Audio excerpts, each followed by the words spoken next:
코 줍기는 그렇게 어렵지 않아요.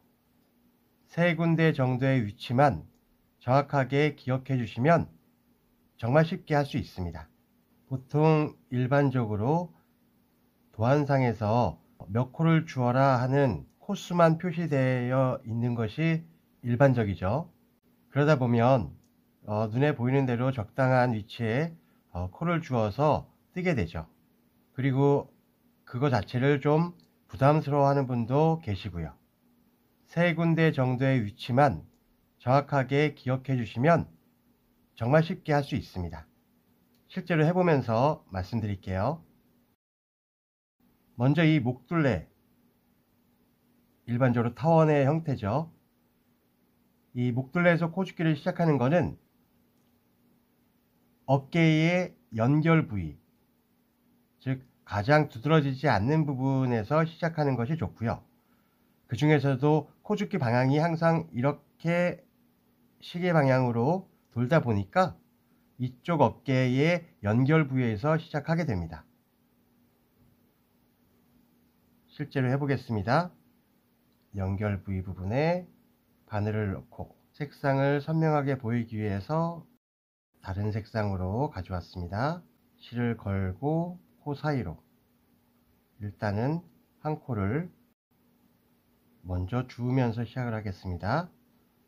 이제 오른쪽의 안목부터 줍게 되는데요. 한번 볼까요? 대부분 안목의 시작 부분은 이렇게 단평으로 되어 있어요. 보이시나요? 예, 직선 부분이죠. 수직의 부분입니다. 코가 이렇게 수직으로 일렬로 되어 있습니다. 이런 경우에는 바로 한 코의 시접 부분을 남겨두고 두 번째 코하고의 싱크로프의 부분 보이시죠? 이 부분에 바늘을 넣고 실을 감고 빼냅니다. 역시 마찬가지로 한 코에 시접을 두고 싱크로프 위쪽에 또는 아래쪽에 바늘을 넣고 코를 빼냅니다. 이런 식으로 이 단평의 부분은 어렵지 않죠. 예. 다만 시접의 한 코, 한 가닥만, 그 중에 한 가닥만 줍거나 아니면 시접을 넘어서서 두 번째 코에까지 영향을 미치지 않도록 수직과 일렬이 되도록 줍는 것이 중요합니다. 이런 식으로 주어 나갑니다. 지금은 단평의 부분, 즉 코가 일렬로 되어 있는 부분을 계속해서 줍는 것을 보여드리고 있어요. 이런 식으로 주어 나갑니다.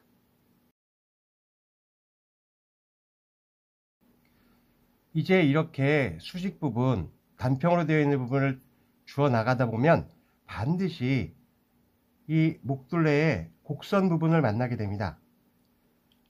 보통 모아뜨기를 해서 덮어씌우기를 하거나 아니면 한 코가 줄었으면 모아뜨기만 있는 부분, 이런 부분이 되겠죠. 이런 부분을 만났을 때는 어떻게 해야 될까? 이게 두 번째입니다. 먼저 지금 이 코를 보시면 한 코에 이렇게 모아뜨기가 되어 있는 게 보이네요. 그래서 두 코가 하나로 모여져 있죠. 이런 경우에도 이 모아뜨기한 이 코가 시접이니까 이런 식으로 한 코 밑에 넣기가 쉬워요. 그런데 이런 경우에는 이곳에다 넣는 것이 아니라 모아뜨기가 되어 있는 코 아래쪽, 모아뜨기 코가 되어 있는 이 아래쪽에다가 바늘을 넣고 코줍기를 합니다.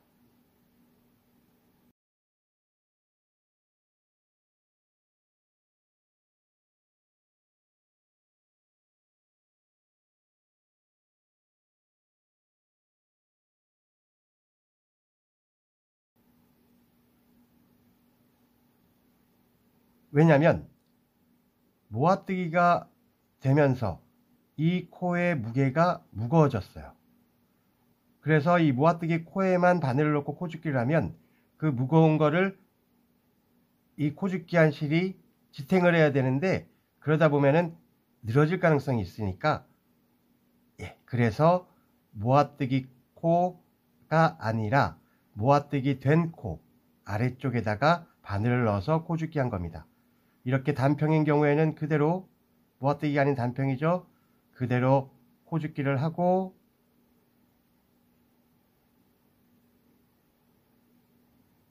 다시 또 모아뜨기가 되어 있네요. 그러면 요 코가 아니라 그 옆에 모아뜨기가 된 코 아래쪽에다가 바늘을 넣어서, 보이시나요? 모아뜨기 된 코는 여기에 있었죠? 그곳이 아니라 그 아래쪽에다가 바늘을 넣어서 이렇게 코죽기를 합니다. 어렵지 않죠? 예. 그리고 단평인 경우, 이런 경우에는 그대로 단평에다가 바늘을 넣어서 코죽기를 하고,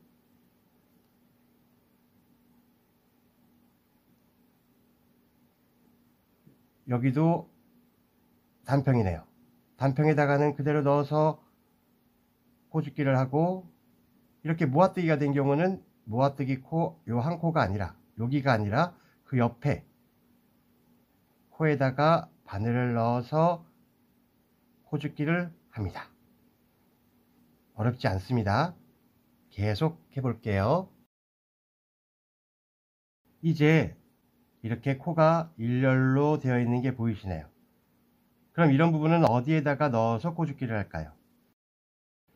보시면 코들이 각각 V자 형태의 모양을 하면서 한 코, 한 코, 한 코, 한 코 이렇게 수평으로 쭉 진열이 되어 있는 게 보이시죠?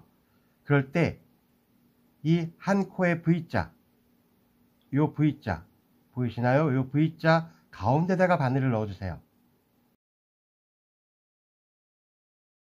V자에다가 바늘을 넣어서 코죽기를 합니다. 또 여기 V자 보이시나요?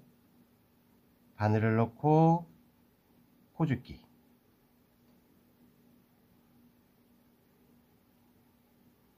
V자 모양 아래에다가 코죽기.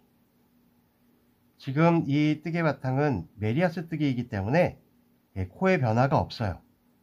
그래서 오히려 코죽기는 더 편합니다. 이렇게 V자 모양의 아래에 가운데에 바늘을 넣고 코죽기를 합니다. 이런 식으로 쭉 코죽기를 해 나가시면 됩니다. 그러면 이렇게 모든 코에 다 바늘을 넣어서 코를 줍는 건 아니겠죠. 왜? 코수는 정해져 있으니까요. 그래서 이 기본적인 세 위치를 먼저 파악을 해주시고 이해해 주시고, 그 다음에 내가 원하는 코수 그리고 이 목둘레의 길이를 파악해서 나눠서 군데군데에다가 표시핀을 걸어서, 가령 이 목둘레의 길이가 80cm인데 80코의 코를 주어야 된다. 그러면 10cm에 10코고 5cm에 5코잖아요. 그런 식으로 나눠서 자로 확인을 하고 표시핀을 걸어 놓고 그 구역 내에서 방금 전에 설명드렸던 위치대로 코죽기를 하시면 됩니다. 코죽기 어렵지 않으니까 꼭 해주세요. 끝까지 한번 해보겠습니다. 앞서 말한 세 가지 원칙, 세 가지 위치를 말씀드린 거에 따라서 목둘레의 코죽기를 했습니다. 이제 해당하는 뜨개에 맞게 한 코 고무뜨기를 떠서 올라가겠습니다.